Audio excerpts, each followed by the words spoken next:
Many remarks, Your Excellency. I want to request all of us to be upstanding so that we can listen to the address of His Excellency, the President. Welcome, Mr. President.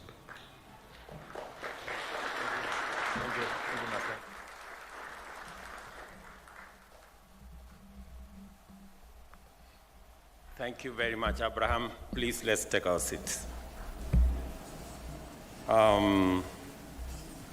Just for good record, my deputy was not scheduled to come to this meeting because by the time we put together this meeting, he didn't have the job he has. So I just ambushed him here and told him to remain behind for this meeting because it is an important meeting. And I must say, a good professor, that if there was an examination on your first assignment, I can say you have passed with very good colors. Because at the very least, you understand why we are here. There are many who would not understand why we are here. And in the past, I have tried. When such difficult subjects as the economy and taxes are being discussed, not many people want to participate because it's a very difficult subject, it's not very popular, and so populists don't like hard stuff. I'm very happy that you at least pick 4 items. That is very good.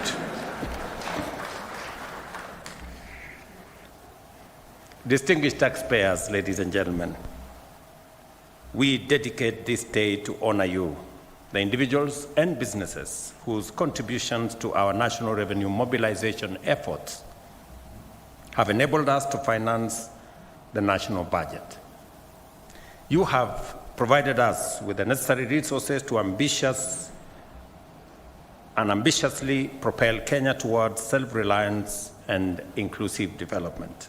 This event is therefore devoted to celebrating you for demonstrating in word and in deed 2 outstanding patriotic qualities: consistent hard work and the dutiful remittance of taxes as stipulated by law and expected of all good citizens, both as individuals and as corporates.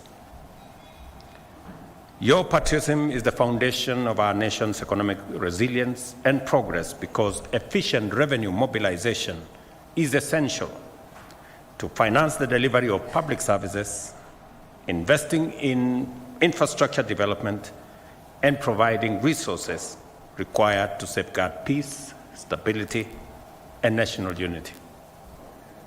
Kenya's socio-economic transformation is overdue by decades because we delayed too long in enhancing domestic revenue mobilization to the level needed to ensure sustainability and economic takeoff. As a result, we lack the resources needed for development to secure Kenya's economic independence. We are a proudly democratic, free, and independent country. Independence confers on us the authority to decide our destiny. But that authority for us to decide our destiny comes with responsibility.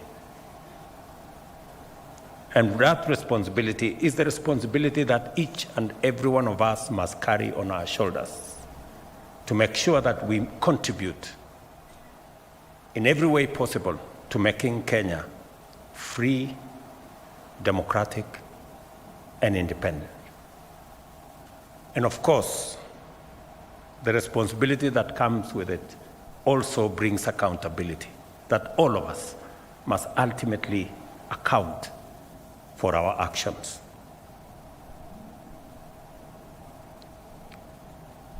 Let me say this, that We've lacked the resources needed for development to secure Kenya's economic independence, while employment continues to affect our youthful population, with over 5 million young people, men and women, seeking employment, and more than 850,000 entering the labor market every year. These are staggering numbers, that we have 5 million young people out there and 850 million join them every year. We have to be intentional, we have to be deliberate in making sure that we create real jobs for these young people. It is the reason why housing is a priority for us, because it creates jobs.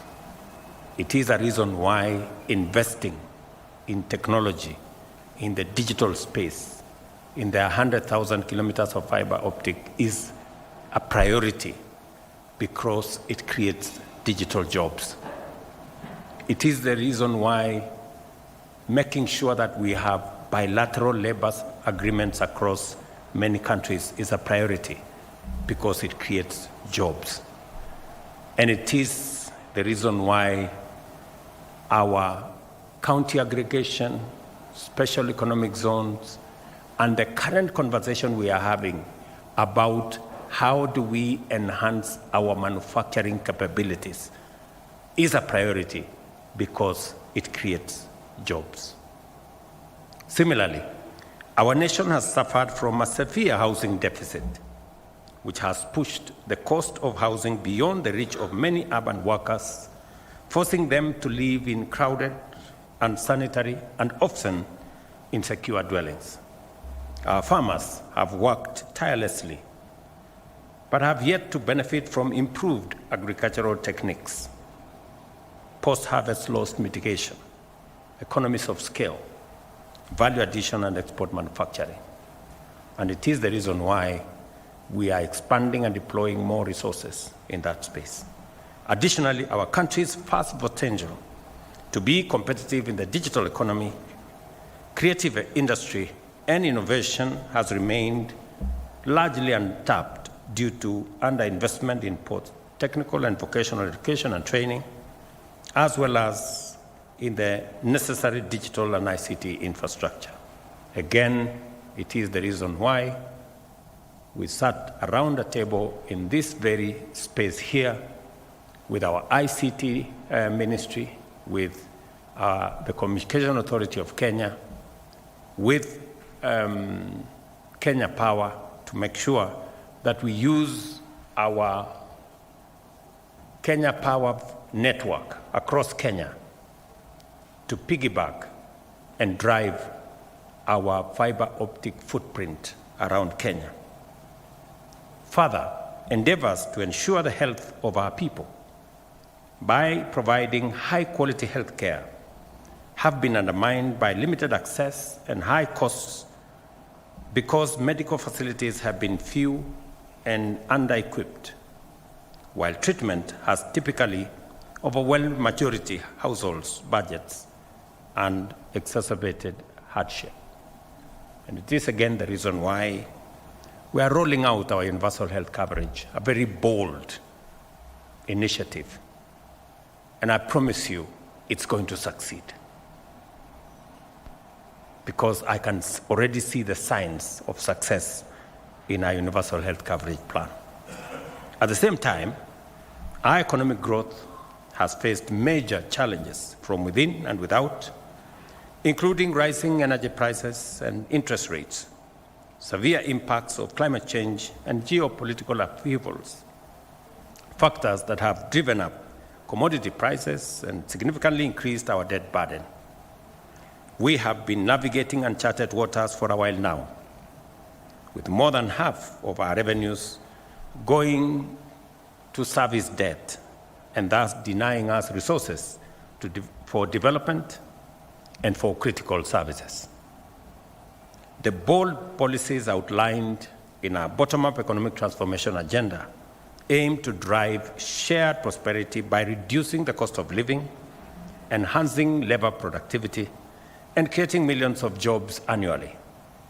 This is why we are investing in developing high-capacity value chains such as agriculture, micro, small and medium enterprises, housing, healthcare, the digital superhighway, and the creative industries.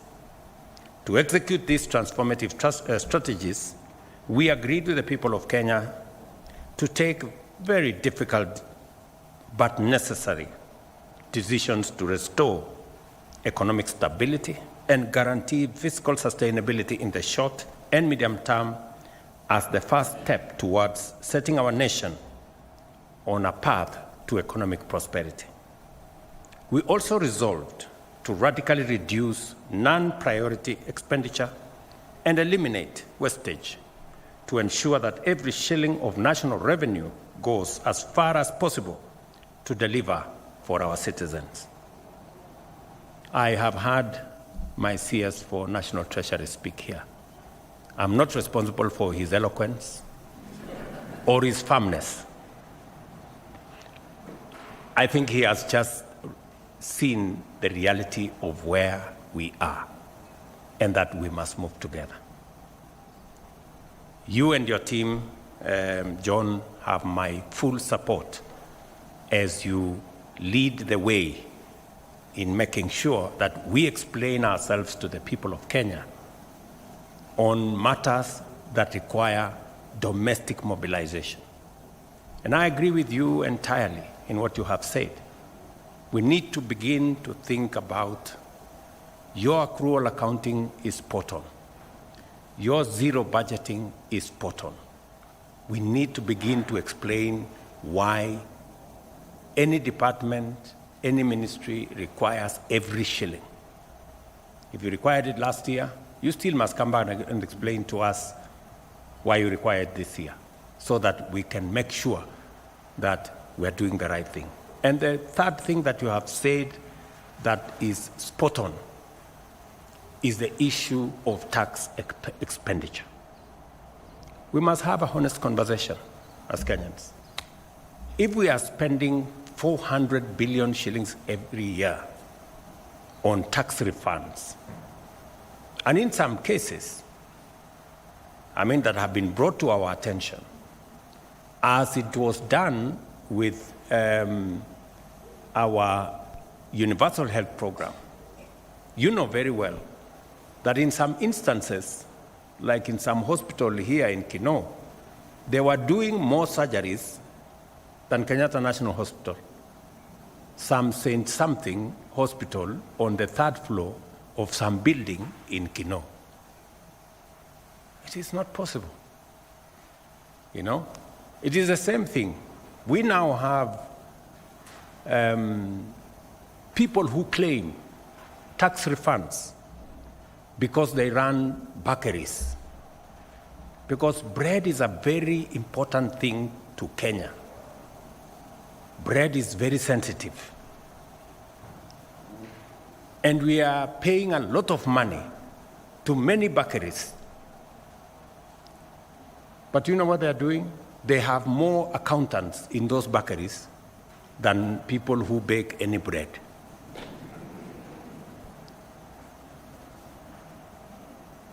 The same way, one hospital I know had more accountants than medical staff because they were gaming the NHIF.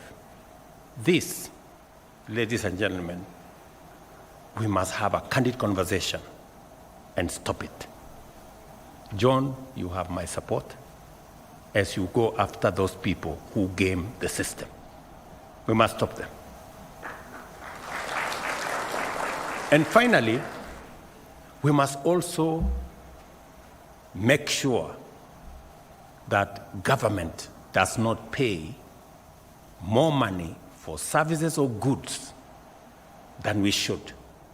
And it is the reason why the e-procurement that you have talked about here, it's been on the cards for far too long. This is the time to implement e-procurement. We must be transparent. It must be open. How much is government paying for this service or that product? And how does it compare with prices in the market? There is absolutely no reason why government should be paying 10, 20, 50% more than the actual prices in the market. And the way to make it transparent is to put it on a digital platform so that Kenyans know who supplied what, at what price, who was awarded, and we get the benefit of making sure.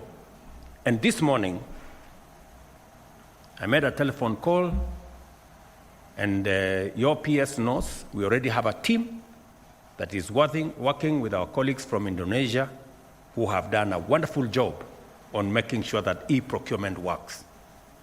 We must learn from best practice and make sure that we too as a country move in the steps that will make Kenya accountable and deal firmly with issues of corruption in government. Additionally, we are committed to significantly increase domestic revenue mobilization by ensuring that every eligible taxpayer contributes their fair share to support development and services, with no one, and I mean no one, evading their duty or benefiting unfairly from others' contribution. I am pleased to announce that our collective efforts are yielding positive results. In October 2024, this year, the chairman, the CG have said this: inflation dropped to 2.7%, the lowest in 17 years.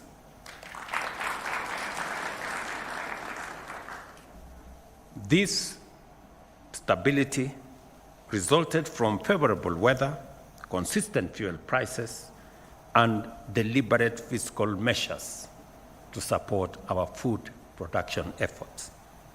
Our currency, on the other hand, has strengthened against the dollar, moving from 160 in January to 129 in October.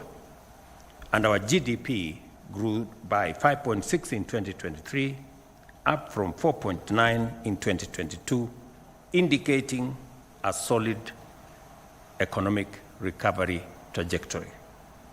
To sustain this progress and promote fairness, we must enhance equity and effectiveness of tax revenue mobilization. This means that our tax measures must be fair and every eligible entity must pay.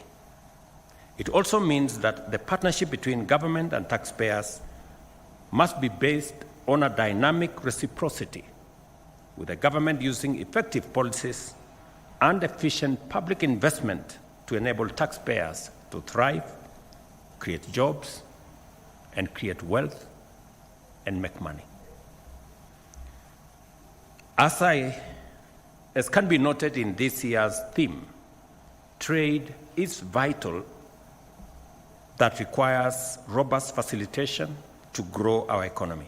For a while now, we have been making significant progress in improving the ease of doing business, enhancing Kenya's appeal to local and foreign investors, streamlining the regulatory environment, and empowering businesses. I'm sure next week, the National Treasury will be forwarding proposals that John spoke about to Parliament for us to create a better environment for us to do business. Proposals such as tax amnesty that provides a win-win outcome both for taxpayers and also the Kenya Revenue Authority, and many other proposals that is good for business. Because when business is doing well, we can collect more taxes and we can all do well. We have resolved to establish a fair tax system that relies on simplicity and transparency to encourage compliance. Consistent collaboration between the National Treasury, the Kenya Revenue Authority, and other stakeholders has provided a robust platform for the development of inclusive policies, especially for micro, small, and medium enterprises. And I must commend our judiciary for setting the parameters for engagement between the public and government agencies. that public participation now has parameters that are clear, that are understandable, that makes it possible for government to consult with citizens, but also give institutions like the National Assembly, the Senate, and other institutions the leverage to exercise their mandate as is provided for in our Constitution without necessarily impeding the rollout and the execution of government programs. Kenya's current revenue collection is significantly below the East African Community target of 25% of GDP. Our aim is to raise revenue from our current 14% to 22% of GDP within the next decade, and to promote compliance from the current 70% to 90% by 2026-2027, expanding the tax base by addressing hard-to-tax sectors such as the informal economy and digital business will require collaboration, innovation, digitization, technology, and determination. Technology is critical to all modern transactions, as we all know.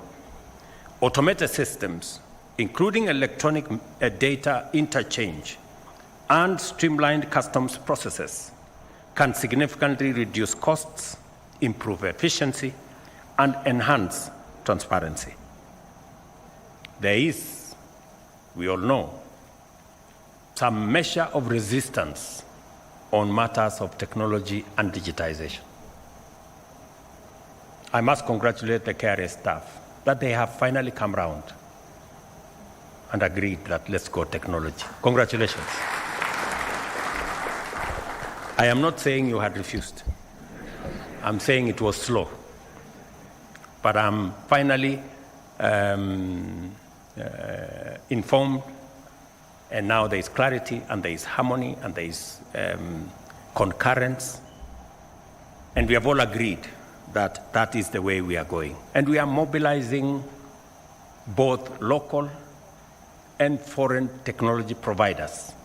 We've built a big consortium of technology providers to assist our Kenya Revenue Authority in making sure that we create a seamless ecosystem that will make sure that whatever is due to KRA is paid without anybody, any member of either KRA or any member of government taking advantage of the situation. Through effective use of artificial intelligence, machine learning, and the new Gava Connect API, KRA will enhance service delivery, transparency, and also reduce tax evasion. I am proud to note that a tax-based expansion strategy enabled the government to generate an extra 24.6 billion in the year 2023-2024 and added 1.2 million new taxpayers to the national revenue base. In particular, the strategy has succeeded in bringing landlords into the tax net through the monthly rental income program, and likewise enhanced systems, including the electronic tax invoice management system, have reduced VAT fraud, enabling us to mobilize 314 billion from over 280,000 VAT registered taxpayers. We are making real progress, and I'm very happy with the progress. I got a report from the KRA team last week on the interventions we have put in place. We've just started, and I'm very confident that shortly we will get all systems go, and we will make significant progress, and we will reduce the number of outings my friend has to go to queue in certain places. I commend millions of patriotic Kenyans for performing their patriotic duty and filing 8 million tax returns by June 30th, 2024, surpassing the target by 26%. Tax compliance is not only a legal and civic duty, but also signifies our shared commitment to contribute towards national transformation. I'm very happy that even though many people call me names in terms of our adventure and our program to collect tax, more people are now realizing that that is the direction to go. I'm very happy. I would also like to recognize Dr. Lillian Nyawanda. Where is she? Let's clap for that.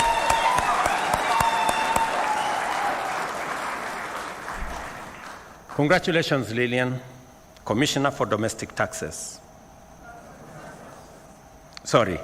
Commissioner for Customs and Border Control, for all the efforts that you're doing and your team. We recognize those efforts and we commend you. Let me also recognize Mrs. Rispa Mudhoni Simiyu, Commissioner for Domestic Taxes. Where is she? There. And your team for your outstanding performance in surpassing your tax collection targets by 105%. Congratulations. Madam Nyawanda surpassed her target by 102%. Through better infrastructure, inclusive services, and increased wealth and job creation, we are laying the foundation for rapid national transformation. This is why we must all take a stand against tax evasion and corruption, which continues to pose significant challenges. Tax evaders should not be allowed to hide resources owed to the people of Kenya while benefiting from public services. Similarly, those engaged in corruption should not enjoy benefits gained through the sabotage of public service delivery and the undermining of public infrastructure development through bloated bills and unnecessary and unjustified payments. I urge Kenyans to take advantage of KRA's iWhistle platform, which enables the public and staff to report malpractice, and I commend those who have done so already by reporting 883 cases, which led to the recovery of 4.3 billion Kenya shillings. To all those who made reports, I want to say congratulations, you are true patriots of the Republic of Kenya.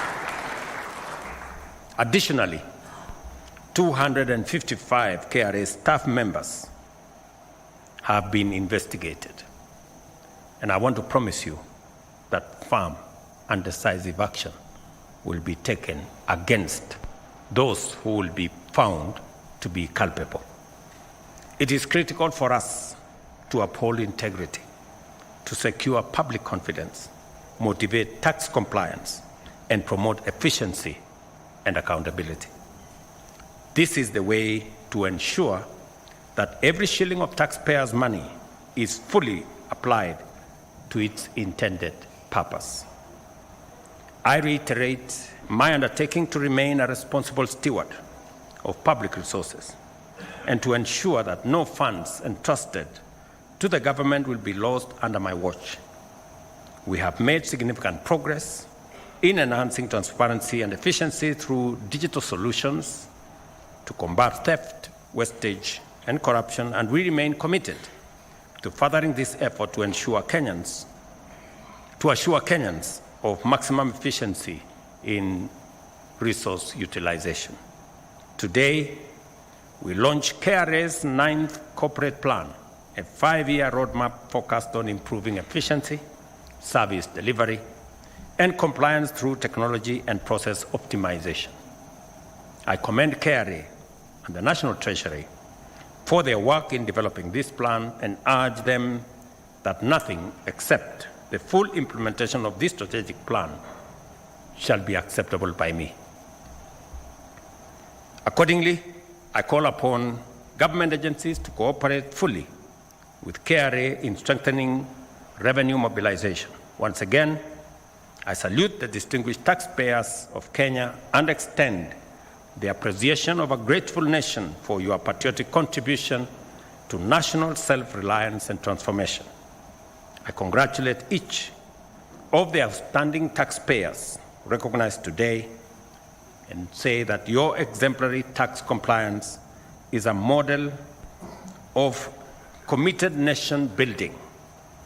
As we celebrate you, we honor the critical contribution of every taxpayer of our nation's self-reliance and to our collective efforts to build a prosperous and resilient future. It is important that we work together, and I'm very proud of this moment that we are making steps towards ensuring that we collect every shilling that we can and appropriate it properly and use it for the intended purpose and make sure that it is put to good use. I'm informed that the discussions have already been done. From this month going forward, there will be adequate facilitation of the Kenya Revenue Authority so that they can do their job and do it well. The Kenya Revenue Authority, therefore, 9th corporate plan is now launched, and the Gava Connect API platform is also officially unveiled. Thank you very much. God bless you, and God bless our great country, Kenya. Asanteni sana. Another round of applause for His Excellency. As we come and press the buzzer and allow me to wait for seats kindly, I request that we have the Deputy President, His Excellency, the Prime Cabinet Secretary to flank you